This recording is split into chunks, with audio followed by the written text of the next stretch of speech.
Trump సర్కారు ఆధ్వర్యంలో Republican Democrat సెనేటర్లు సంయుక్తంగా ప్రవేశపెట్టిన శాంక్షనింగ్ రష్యా చట్టం 2025 బిల్లు ప్రస్తుతం ప్రపంచ దృష్టిని ఆకర్షిస్తుంది.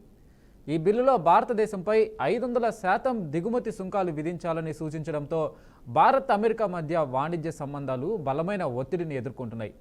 భారతదేశం, చైనా వంటి దేశాలు రష్యా నుంచి ఇంధనం దిగుమతి చేసుకోవడమే ఇందుకు కారణంగా చెబుతుంది యుఎస్. 2024 నాటికి భారత్ మొత్తం ముడి చమురు దిగుమతుల్లో 35% రష్యా నుంచే వస్తుంది. రష్యా చమురు ధర తక్కువగా ఉండడంతో భారత్ దాన్ని వినియోగించుకుంటూ తన ఆర్థిక ప్రణాళికను సమతుల్యం చేస్తుంది. ఈ పరిణామంతో సంతులనంగా సాగుతున్న ఇంధన విధానానికి అమెరికా బిల్లు రూపంలో శంకుస్థాపన చేసేలా మారింది. ఒక పక్క తక్కువ ధరలతో ప్రజలకు ఊరట కలిగించే భారత్ నిర్ణయం, మరోపక్క అమెరికా ఆంక్షల ముసుగులో ఒత్తిడికి పాల్పడే ప్రయత్నం. ఈ దృష్ట్యా భవిష్యత్తు వ్యూహాలు మరింత కీలకంగా మారనున్నాయి.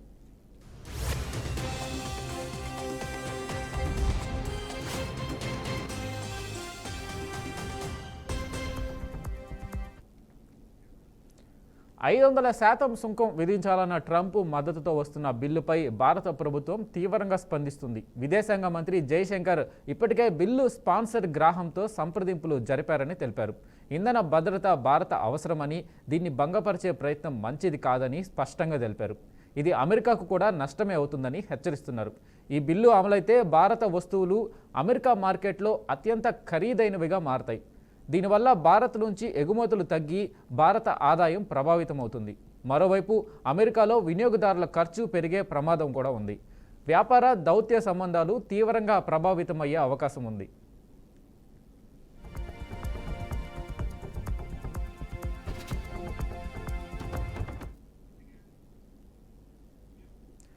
బిల్లును అమెరికన్ సెనేట్ ఇంకా ఓటింగ్కు తేలేదా, లేదా ట్రంప్ అధికారంలోకి వస్తే ఆమోదిస్తారా అన్నది స్పష్టత కాదు. కానీ ఇది అమెరికా వేసే బంకర్ బస్టర్ అంటూ భావిస్తున్న గ్రాహం వ్యాఖ్యలు రాజకీయ సంకేతాలను ఇస్తున్నాయి. బిల్లు పాస్ అయినా అమలు చేయడానికి కనీసం 180 రోజులు సమయం ఉండడంతో భారత్కు స్పందించడానికి సమయం ఉంది. ఇప్పటికే యూరోపియన్ యూనియన్ దేశాలు 2022 నుంచే రష్యా చమురుపై ఆంక్షలు విధించాయి. కానీ భారత్ వాటిని పాటించకుండా తన అవసరాలకు అనుగుణంగా చమురు దిగుమతి చేసుకుంటూ వస్తుంది. దీనివల్ల ప్రపంచ మార్కెట్లో ధరలు నియంత్రిత స్థాయిలో ఉండగలిగాయని భారత కేంద్ర మంత్రులు చెబుతున్నారు.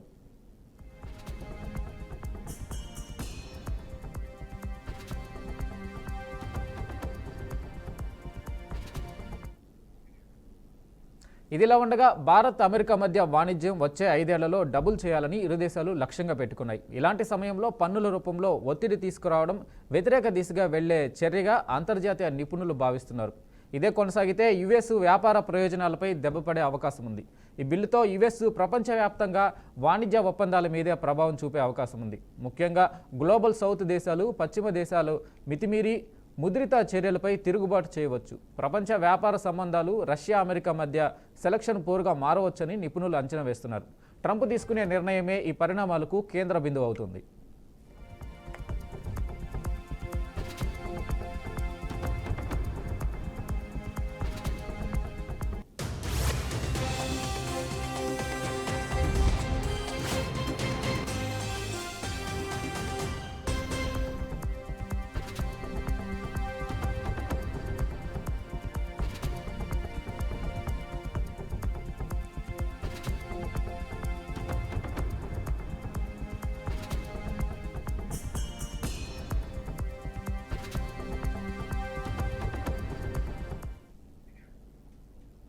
ఇక ఇదే అంశంపై మనతో మాట్లాడడానికి ఎనలిస్ట్ వెంకటేశ్వరరావు గారు ఉన్నారు. వెంకటేశ్వరరావు గారు నమస్తే అండి. సార్ ఏంటి సార్ ట్రంప్ టారిఫ్ల ఈ గోల ఏంటి? ట్రంప్కి ఏమైనా పిచ్చి పట్టిందా ఏంటి? అన్ని దేశాల మీద టారిఫ్లు వేసుకుంటూ పోతున్నాడు. ఎలా చూడాలి అసలు దీన్ని? ఇప్పుడు యుఎస్ ఒక ప్రపంచ దేశాల మీద ఒక గుత్తాధిపత్య పోరు కోసం యుఎస్ ఏదైతే ట్రంప్ అధికారంలోకి వచ్చిన తర్వాత ఒక తన పెద్దన్న పాత్రను నిలుపుకోవడానికి భారీ స్థాయిలో కసరత్తు జరుగుతుంది. దాంట్లో ముఖ్యంగా రష్యా ఉక్రెయిన్ మధ్యలో జరిగినటువంటి యుద్ధం గత 3 సంవత్సరాల నుండి మనం చూస్తా ఉన్నాము. దాని యొక్క ప్రభావము వల్ల వీళ్ళు ఈరోజు అక్కడ ఒక బిల్ కూడా పాస్ చేశారు. ఆ బిల్ పేరు ఏంటంటే శాంక్షన్ రష్యా. 2025 అని ఒక కొత్త చట్టం ప్రపోజ్ చేస్తున్నాడు. దాంట్లో ప్రధానంగా అంశాలు ఏంటంటే 500% ఎవరైతే ఏ దేశాలు ముఖ్యంగా చైనా, ఇండియా లాంటి దేశాలు ఈరోజు రష్యాతో చేపడుతున్నటువంటి ఇంపోర్ట్స్ ఏదైతే ఉన్నాయో అవి ముఖ్యంగా భారతదేశం విషయానికి వస్తే ఈరోజు క్రూడ్ ఆయిల్ 4.5% 2024 సంవత్సరంలో 1.76 బిలియన్ బ్యారల్స్ పర్ డే చొప్పున వాళ్ళు ఇంపోర్ట్ చేసుకున్నారు. ఆ ఇంపోర్ట్ చేసుకున్నటువంటి oil 36% of it's total oil imports ఇది రష్యా నుండి. ఏదైతే వాళ్ళు రష్యా వాళ్ళు సప్లై చేస్తున్న క్రూడ్ ఆయిల్ రేటు వర్సెస్ మనం గల్ఫ్ నుండి యుఎస్ అంటే గుత్తాధిపత్యం ద్వారా వస్తున్నటువంటి ఆయిల్ రెండింటి మధ్యలో చాలా వ్యత్యాసం ఉంది. ఇది దానివల్ల మనము ఎకానమీ వైజ్ కూడా చాలా ఎఫెక్ట్ అవుతుంది మనకి. సో దాని మూలాన ఇండియా చాలా కాలం నుండి రష్యన్ ఆయిల్, గ్యాస్, తర్వాత రష్యా నుండి వస్తున్నటువంటి ఇతర ముడి సరుకులను వాడుకోవడం అనేది కొంత కొనసాగిస్తున్నటువంటి సందర్భంలో ఇప్పుడు ట్రంప్ సర్కార్ మీద ఒక పెద్ద ప్రెషర్ ఏమందంటే దీన్ని కట్ చేసేసి వాళ్ళు ఏదైతే మొన్నటి మనం రష్యా యుక్రెయిన్ వార్ మూలంగా అమెరికా మీద ప్రెషర్ ఏముందంటే రష్యా గనుక ఈ డబ్బు గనుక రష్యా ఎక్కువ చేరితే అక్కడ ఈ యుద్ధానికి సంబంధించినటువంటి వార్ వెపన్స్ వాళ్ళు కొని ఇంకా ఎక్కువ ఇబ్బంది పెడతారనేటువంటి ఒక వాదనతో వాళ్ళు ఈరోజు ఈ వాదన ముందు పెడుతూ ఈ రష్యా 2025 అనే పేరుతోని వాళ్ళ యొక్క ట్రేడ్ అంటే వాళ్ళ యొక్క ఆర్థిక వాణిజ్య గుత్తాధిపత్యాన్ని నిలబెట్టుకోవడానికి ఈ రకమైనటువంటి శాంక్షన్స్ 500% ఎవరైతే రష్యా మీద అంటే రష్యన్ ఇంపోర్ట్స్ ని ఎంకరేజ్ చేస్తారో ఇండియా కావచ్చు, చైనా కావచ్చు, ఇతర దేశాలు వాళ్ళ మీద 500% వీళ్ళ యొక్క సుంకాలను విధిస్తాము అనేటువంటి ఒక వాదనతోని ముందుకు వచ్చినటువంటి పరిస్థితి. ఈ వాదనలో ప్రధానంగా మనం చూడాల్సింది ఏంటంటే ఏ విధంగా ఈ యొక్క ఈ చట్టం ముఖ్యంగా వాళ్ళ ట్రంప్ సర్కార్ లో ఉన్నటువంటి వాణిజ్య వ్యవహారాలు చూస్తున్నటువంటి మంత్రులు కానీ ఆ ఎనర్జీ సైడ్ చూస్తున్నటువంటి వాళ్ళతో మన భారతదేశం వాళ్ళతో పక్కన చర్చలు జరుపుతూనే మన దేశం పైన ఎంత ఆర్థిక భారం పడుతుంది అనే విషయాన్ని వాళ్ళు పట్టించుకోకుండా వాళ్ళ యొక్క ఒకటే అంటే వాళ్ళకి సంబంధించిన లాభాలకు మాత్రమే పరిమితం అవడం అనే విషయాన్ని పదే పదే మన ఇండియా చెప్తున్నప్పటికీ కూడా వాళ్ళు ఇవన్నీ పట్టించుకోకుండా వాళ్ళ స్వప్రయోజనాల కోసం మాత్రమే దీన్ని ఇంపోజ్ చేస్తామని చెప్పేసి మొన్న బిల్ కూడా మూవ్ చేశారు. దానికి 180 రోజులు సమయం ఉంది. అయితే దీని యొక్క ప్రభావము తీవ్రంగా ఇండియాలో ఉన్నటువంటి వివిధ ఎక్స్పోర్ట్స్ మీద పడే అవకాశం ఉంది. ముఖ్యంగా ఫార్మస్యూటికల్స్, టెక్స్టైల్స్, మరి ఐటీ సెక్టర్ లాంటి వ్యవస్థల మీద భారీ ప్రభావం చూపేటువంటి పరిస్థితి ఉంది. దీని ద్వారా అమెరికాలో లేదా ఇతర వాళ్ళు గుత్తాధిపత్యం ఉన్న దేశాలలో ఇండియన్ ఎక్స్పోర్ట్స్, ఇండియాకి సంబంధించినటువంటి వస్తువుల మీద ఎక్కువ ప్రభావం చూపేటువంటి పరిస్థితి. దాని ద్వారా ఇండియన్ ఎక్స్పోర్ట్స్ కూడా తగ్గిపోయే పరిస్థితి కనబడుతుంది. సో ఈ రకంగా ఈ రకంగా ఒక ప్రెషర్ మెకానిజం డెవలప్ చేయడం యుఎస్ మనం చూస్తాము. మొన్న ట్రంప్ గారు అధికారంలోకి వచ్చిన తర్వాత వివిధ విధాలుగా ఒక పక్కన ఇరాన్ మీద వాళ్ళు చేసిన దాడి కావచ్చు, ఈ మధ్యకాలంలో వాళ్ళు ఈ ఆర్థిక మూలాలను గుప్పిట్లో పెట్టుకోవడం ద్వారా ప్రపంచ దేశాల పైన వాళ్ళు కొనసాగిస్తున్నటువంటి ఆ గుత్తాధిపత్య ధోరణిలో భాగంగా ఇది మరొక అడుగుగా మనం చూడాలి. దీంట్లో ఈ కొత్త చట్టం యొక్క ప్రభావము వల్ల ఎకానమీ వైజ్ మన ఇండియన్ ఎకానమీ ఎంత ప్రభావం చూపిస్తుందనే దాని మీద మన ఇండియన్ గవర్నమెంట్ ఒక నిర్ణయం తీసుకోవాలి. ఎంతైతే దీన్ని ఒక పక్కన ఇండియా యుఎస్ రిలేషన్స్ కొనసాగిస్తామని చెప్తూనే ఇంకో పక్కన ఈ రకమైనటువంటి ఒత్తిడి తీసుకురావడం వల్ల మన దేశ ప్రయోజనాలకు ఏ రకమైనటువంటి విఘాతం కలుగుతుందనేటువంటి అంచనాలు ఆ, ఒక పక్కన చర్చల ద్వారా చెబుతూనే అవసరమైతే ఆ చర్చల్లో వాళ్ళు బయలాటరల్ గా అంటే మనకు వాళ్ళకి మధ్యలో ఆ ఒక సఖ్యత అంటే ఎప్పుడైనా ట్రేడ్ లో విన్ విన్ సిచ్యువేషన్ ఉండాలి. అంటే మనం ఒక వస్తువు వాళ్ళకి ఇస్తే వాళ్ళు ఇచ్చేటువంటి డబ్బు కావచ్చు లేదా ఎక్స్చేంజ్ ఏదైనా ఇచ్చినా కూడా దాని యొక్క సమతుల్యత దాని యొక్క బెనిఫిట్ అనేది ఇరు వర్గాలకు ఉండాలి. కానీ ఆ బెనిఫిట్ లేనప్పుడు ఆ ట్రేడ్ కానీ ఆ శాంక్షన్స్ కానీ విలువ ఉండదు. అప్పుడు విభేదాలు తలెత్తుతాయి. అలాంటి విభేదాలే ఈరోజు అమెరికాకు వ్యతిరేకంగా ఇతర దేశాల నుండి తలెత్తేటువంటి పరిస్థితి ఇప్పుడు ఆసన్నం అవుతుందని ఒక పక్కన ప్రపంచ స్థాయిలో ఉన్నటువంటి ఎకనామిక్ ఎక్స్పర్ట్స్ ఇంకో పక్కన విశ్లేషిస్తున్నటువంటి పరిస్థితి మనం చూస్తా ఉన్నాం. ఈరోజు ఇండియా లేదా చైనా లేదా ఇతర major importers of crude oil ఏదైతే రష్యా నుండి తెచ్చుకుంటున్నారో వాళ్ళ యొక్క ఆర్థిక భారం ఎంత పడుతుందో అనేటువంటి అంచనాలు ఇలా చేసుకొని ఒక దృఢమైనటువంటి నిర్ణయం ద్వారా అమెరికాతో సంప్రదింపులు చేయడమా లేదా అమెరికా మీకు వ్యతిరేకంగా ఈ కొన్ని నిర్ణయాలు తీసుకోవడం అనేది తక్షణమే జరగాల్సినటువంటి పరిస్థితి ఆసన్నమైంది. దానికి మోడీ ప్రభుత్వం చాలా వరకు ప్రిపేర్ అయ్యి ఉందని అంచనా మనం వేసుకోవచ్చు. లేదా దాని యొక్క ప్రభావం తీవ్రంగా మన దేశ ఆర్థిక విధానము మన బిజినెస్ వ్యవస్థలో మన ఇండస్ట్రీస్ మీద మన ఐటీ సెక్టర్ తో పాటు మన షేర్ మార్కెట్ వాల్యూస్ మీద కూడా ఎక్స్చేంజ్ మీద కూడా చాలా ప్రభావం డాలర్ వాల్యూతో పాటు చాలా ప్రభావం చూపించే రూపీ వాల్యూ మీద కూడా ప్రభావం చూపించేటువంటి పరిస్థితి మీద కొంత విశ్లేషణ జరగాలి. బ్యాలెన్స్ చేసుకోవడానికి కావాల్సిన మెకానిజము ఇండియా లాంటి కంట్రీస్ ఇలాంటి పరిస్థితుల్లో రానున్న రోజుల్లో ఎలా నిలదొక్కోవాలనేటువంటి ఒక రీసెర్చ్ జరగాలి. ఆ రీసెర్చ్ లో కొంతవరకు ఏ రకమైనటువంటి నిర్ణయాల ద్వారా ఈ దేశ ఆర్థిక పరిస్థితిని స్వయం ప్రతిపత్తి తీసుకురావాలనేటువంటి విధానాలకు తెరదీయాల్సినటువంటి పరిస్థితి ఇప్పుడు ఆసన్నమైంది.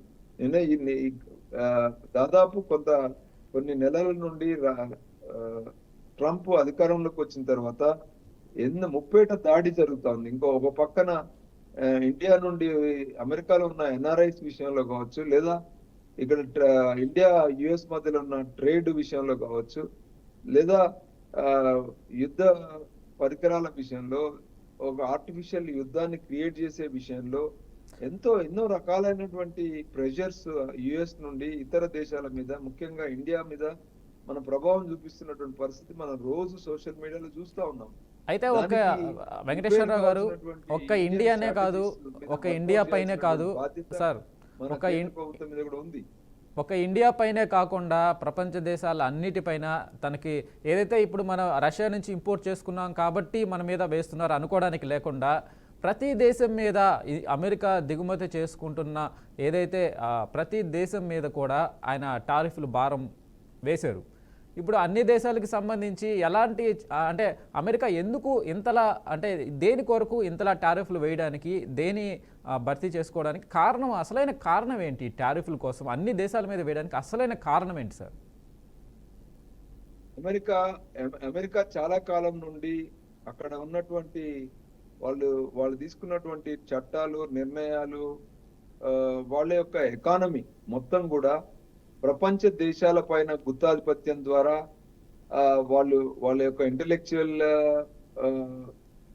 టార్గెట్స్ అంటే వాళ్ళకు ఉన్నటువంటి పేటెంట్ కావచ్చు, వాళ్ళకు ఉన్నటువంటి టెక్నాలజీ కావచ్చు, వాళ్ళకు ఉన్నటువంటి అడ్వాన్స్డ్ టెక్నాలజీ కావచ్చు, ఇవన్నీ ఒక ఎత్తు అయితే వాటి అనుగుణంగా వాళ్ళు చాలా కాలం పోస్ట్ రష్యా కోల్డ్ వార్ తర్వాత ప్రపంచంలో ఒక యుఎస్ యొక్క గుత్తాధిపత్య ధోరణి వెస్టర్న్ వరల్డ్ కొన్ని దేశాలను గుప్పిట్లో పెట్టుకొని వెస్టర్న్ యూనియన్ పేరుతోని మిగతా ప్రపంచ దేశాల మీద వాళ్ళు కొనసాగిస్తున్నటువంటి గుత్తాధిపత్యం వాళ్లకు ఇంతకాలం బెనిఫిట్స్ తీసుకొచ్చాయి. కానీ అక్కడ కొద్దిమంది అంటే అమెరికాలో కూడా ఒక రెసిషన్ స్టార్ట్ అయింది. ఎలా అంటే అక్కడ ఉన్నత వర్గాలు చాలా లేని వర్గాల మధ్యన ఒక గొప్ప వ్యత్యాసం వచ్చింది. అంటే ఉన్నవాడు విపరీతంగా సంపాదించినటువంటి పరిస్థితి, లేనివాడు చాలా దయనీయమైనటువంటి పరిస్థితి. దీనివల్ల రాజకీయంగా అమెరికాలో కూడా కొన్ని ఓటు బ్యాంక్ రాజకీయాల నిర్ణయాలకు కట్టుబడాల్సినటువంటి పరిస్థితి ట్రంప్ లాంటి కొత్త నాయకులకు ఆ ఎదురవ్వడం, దాని ద్వారా ఆర్థికంగా ముందు అంతర్గతంగా ఉన్నటువంటి ఎకానమీ అంటే అంతర్గతంగా ఉన్నటువంటి ఆర్థిక పరిస్థితిని అక్కడ ఉన్నటువంటి స్థానికంగా ఉన్నటువంటి సిటిజన్స్ యొక్క అవసరాలతో పాటు వాళ్ళ యొక్క మనుగడ కోసం అక్కడ అక్కడ ప్రభుత్వం తీసుకున్నటువంటి నిర్ణయాలు ఆ చాలా సందర్భాలలో గతంలో వాళ్ళు తీసుకున్నటువంటి నిర్ణయాలకు క్లాష్ అవుతుంది. అంటే ముఖ్యంగా మనం చూసాం ఎలాన్ మాస్క్ మరి లాంటి సంపన్న వర్గాలకును ఆ ట్రంప్ లాంటి రాజకీయవేత్తల మధ్యలో ఎంత పెద్ద ఎత్తున ఒక యుద్ధవాద అంటే పెద్ద ఎత్తున ఆలోచన పరమైనటువంటి ఆర్థిక పరమైనటువంటి లేదా వ్యవస్థీకృతమైనటువంటి ఆలోచన వ్యత్యాసాలు, వాటి ద్వారా వాళ్ళ మధ్యన ఘర్షణలు కూడా మనకు మన దాని యొక్క ప్రభావము అమెరికన్ ఎకానమీ మీద, దాని ఎకానమీతో పాటు అమెరికన్ పాలసీస్ మీద, ఆ పాలసీస్ ఎకానమీ ఒక ప్రభావము ఈరోజు రష్యా యుక్రెయిన్ లాంటి దేశాల మధ్యలో జరుగుతున్నటువంటి వార్కు వాళ్ళు ఖర్చు పెడుతున్నటువంటి డబ్బు కావచ్చు. చాలా సందర్భాలలో ప్రపంచంలో ఎక్కడ సంక్షోభం వచ్చినా కూడా దానికి పెద్దన్న పాత్ర పోషిస్తున్నటువంటి అమెరికా ఎంతో కాలం నుండి వార్ హెడ్స్ మీద విపరీతమైన ఖర్చు పెట్టి గుత్తాధిపత్యం కోసం ప్రయత్నం చేస్తున్న క్రమంలో ఒక సమతుల్యత లోపించిందని మనకు అర్థమవుతుంది. సమతుల్యం అంటే ఒక పక్కన వాళ్ళు పెట్టే ఖర్చుకి, వాళ్ళు ట్రేడ్ ద్వారా వాళ్ళు ప్రపంచ వ్యాప్తంగా వాళ్ళకు వస్తున్న రెవెన్యూస్ మధ్యలో ఒక వ్యత్యాసం వచ్చింది. ఆ వ్యత్యాసం వల్ల వాళ్ళు సొంత దేశంలో ఉన్నటువంటి పౌరులకు ఎంప్లాయ్మెంట్ కావచ్చు, వాళ్ళ కనీస అవసరాలు కావచ్చు తీర్చే విషయంలో ఒక గ్యాప్ వచ్చింది. ఆ గ్యాప్ ను ఫిల్ చేసే పరిస్థితి ఇలా కొత్తగా ఎన్నుకోబడిన ట్రంప్ మీద విపరీతమైన ప్రెషర్స్ ఉన్నాయి.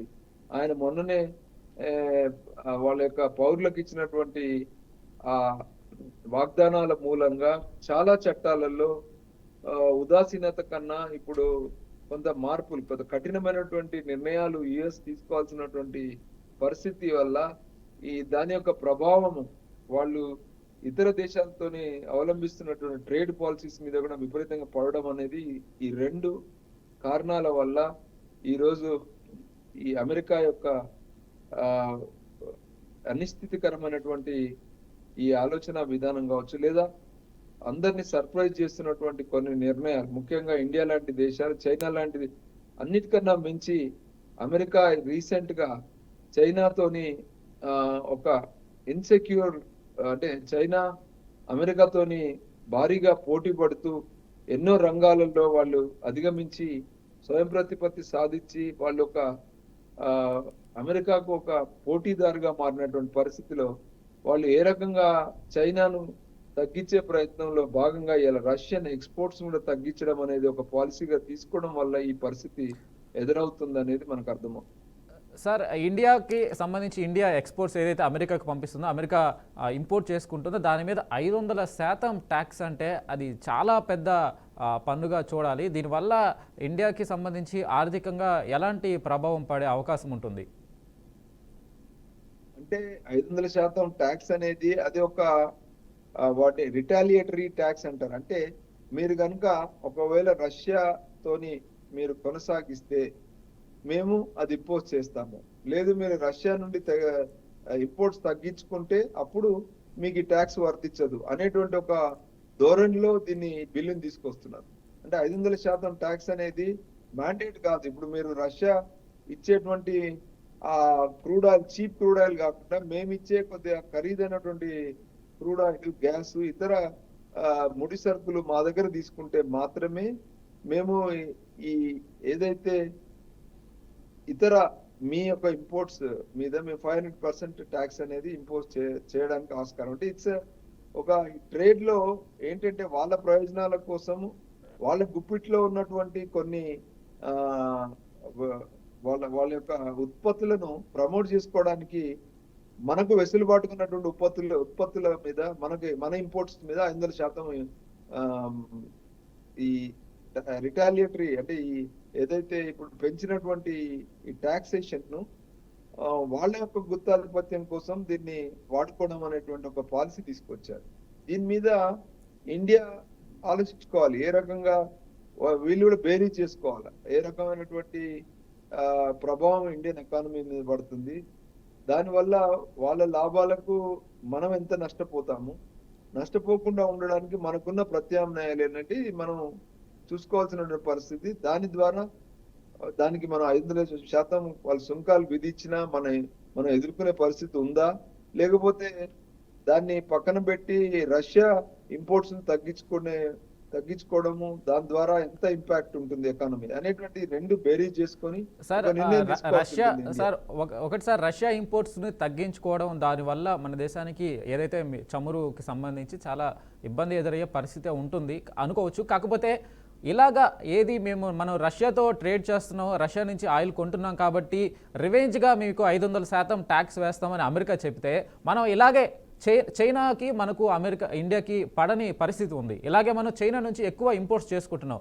ఇదే పద్ధతి మన చైనా మీద కూడా అదే ట్యాక్సెస్ వేస్తే ఇప్పుడు ఆ వాణిజ్య ఒప్పందం ప్రపంచవ్యాప్తంగా కూడా ఇబ్బందుల్లో పడుతుంది. మనం కూడా రివెంజ్ తీర్చుకోవచ్చు కదా చైనా లాంటి దేశం మీద. ఇలాంటి పద్ధతులు అవలంబిస్తే ఇది కరెక్ట్ అంటారా? ఇప్పుడు ప్రతి ఒక్క ప్రపంచంలో అమెరికా ఫస్ట్ అనేటువంటి సిద్ధాంతాన్ని యొక్క మూలం ఏంటంటే దాదాపు రష్యా అమెరికాతోని గొడవ అయిపోయిన తర్వాత, అలాగే చైనాతోని కూడా వాళ్ళు గొడవ పడ్డ తర్వాత ఇప్పుడు వాళ్ళు అమెరికాలో ఒక స్లోగన్ తీసుకొచ్చాడు ట్రంప్, ఏంటంటే అమెరికా ఫస్ట్. అంటే మా అమెరికా ప్రయోజనాలే మాకు ముఖ్యము, మేము పెద్దన్న పాత్ర ద్వారా ప్రపంచ ప్రయోజనాలకు తక్కువ ప్రాధాన్యత ఇస్తాం అనేటువంటి ఒక విధానము ఆ కంట్రీలో ఉన్న రాజకీయ వ్యవస్థ మీద ఒక ప్రెషర్ వచ్చింది, ఇది వాళ్ళ పౌరుల నుండి, వాళ్ళ అవసరాలు తీర్చుకోలేకపోయినప్పుడు. సో ఆ పరిస్థితిలో వాళ్ళు తీసుకున్నటువంటి ఆ నిర్ణయానికి వాళ్ళు కట్టుబడి ఉన్నప్పుడు ఇండియా గాని చైనా గాని ఇతర దేశాలకు కూడా అదే వర్తిస్తుంది కదా. వాళ్ళు ముందు దేశ ప్రయోజనాలు ఫస్ట్, ఆ తర్వాత మన ఇంటర్నేషనల్ ట్రేడ్ ఎంతవరకు మన దేశ ప్రయోజనాలకు లాభం చేకూరుస్తుంది అనేది బేరీ చేసుకొని చేయాల్సినటువంటి సమయం ఆసన్నమైంది. దాని మీద ఒక చర్చ తో పాటు ఒక విశ్లేషణతో పాటు ఒక అంచనాలు కూడా బహిర్గతం చేసి కొంత చర్చ జరిగి దాని మీద ఒక క్లారిటీ తీసుకున్న తర్వాతనే దాని యొక్క ప్రభావం. ముఖ్యంగా నేను చూసేది ఏంటంటే ఈరోజు ఇలాంటి పరిస్థితి ముఖ్యంగా షేర్ మార్కెట్స్ మీద, రూపీ వాల్యూ మీద పడుతుంది. దానికి మనము బేరీజ్ వేసుకొని ఎట్లయితే ఇవాళ చైనా చాలా ధైర్యంగా కొంతకాలం నుండి వాళ్ళు ఒక 5-10 సంవత్సరాల నుండి వాళ్ళు పూర్తిగా ఈ పరిస్థితులను ఎదుర్కోవడానికి కావాల్సినటువంటి అన్ని ఆలోచన విధానాలను, అన్ని ఇన్ఫ్రాస్ట్రక్చర్ ని, ఎకానమీని బలపరుచుకున్న తర్వాతనే వాళ్ళు దీనికి సిద్ధమయ్యారు. సో అలాంటి పరిస్థితి మన దగ్గర ఉన్నప్పుడు మనం కూడా వ్యతిరేకించవచ్చు, మనం కూడా స్వయం ప్రతిపత్తి చేసుకోవచ్చు. సో అలాంటి పరిస్థితి ఉందా లేదా అనేది ఇప్పుడు ప్రస్తుతం ఉన్నటువంటి గవర్నమెంట్ చేలో ఉంది.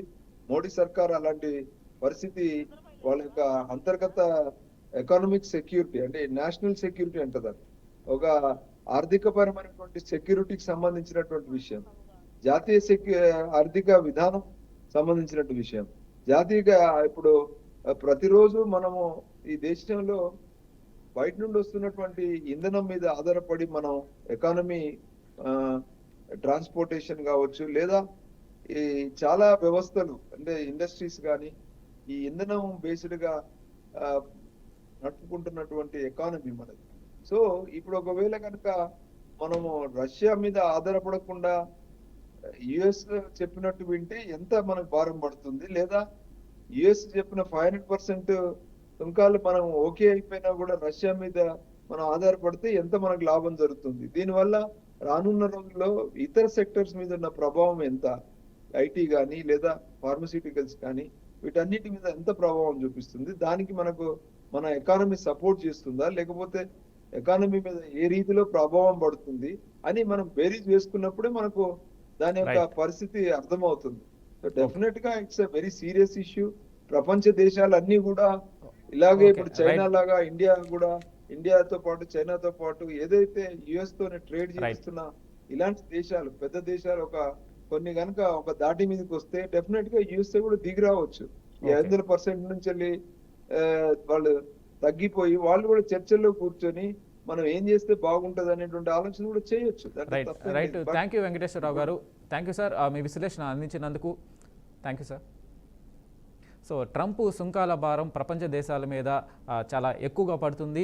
ఏదైతే శత్రు దేశాలతో సంబంధాలు పెట్టుకున్న ప్రతి దేశం మీద ట్రంప్ సుంకాలు వేయడం, అలాగే అమెరికాతో వాణిజ్య ఒప్పందాలు, మిత్ర దేశంగా ఉన్న బ్రెజిల్ లాంటి దేశాల మీద కూడా ట్రంప్ సుంకాల భారం పెంచడాన్ని కూడా, దీన్ని ఎలా చూడాలి అనేది కూడా ఎవరికీ అర్థం కాని పరిస్థితి. ఈ ట్రంప్ తిక్కకి ఎప్పుడు లెక్క వస్తుందో తెలియని పరిస్థితి అయితే ఉంది. సో ఇది వాళ్ళ BRK in depth. Keep watching BRK news.